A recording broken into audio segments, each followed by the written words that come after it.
Can I ask your thoughts on Brexit? Yes, you can have my thoughts on Brexit. The other day, I was doing a lecture on the stories in Genesis, and one of the stories that I analyzed briefly, and this will be posted very soon, is the story of the Tower of Babel.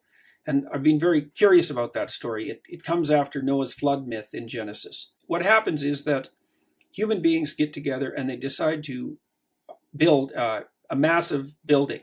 And the human beings that are building that building all speak in one voice. And they have this grand vision, which you might regard as a utopian vision, which is what I think it is, that they can build a building so high that within it everyone will speak the same language and it will reach all the way to heaven. And so you could see it in some sense as an attempt to usurp the transcendent.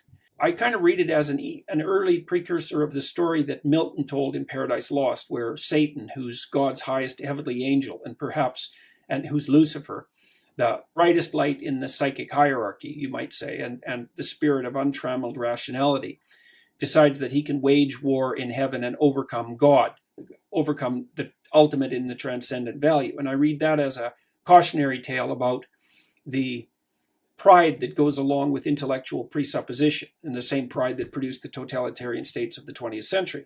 What happens with the Tower of Babel is that human beings start to build this unitary, homogeneous structure whose pinnacle will reach into God's heavenly domain, perhaps thereby taking the place of the transcendent. God gets wind of that and goes to earth and takes the people or transforms the people who are building the building and who, in principle, it would house into a polyglot of people speaking different languages and then scatters them all over the world.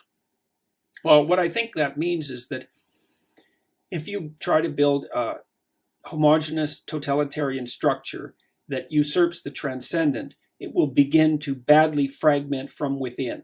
And I think it's a warning against gigantism. And I think one of the things that's happening in Europe is that we're seeing the folly of the idea of too big to fail. What we're seeing instead is the manifestation of so big it will certainly fail. And I think the reason for that is that there has to be a certain degree of homogeneity within anything that can be categorized as an organization.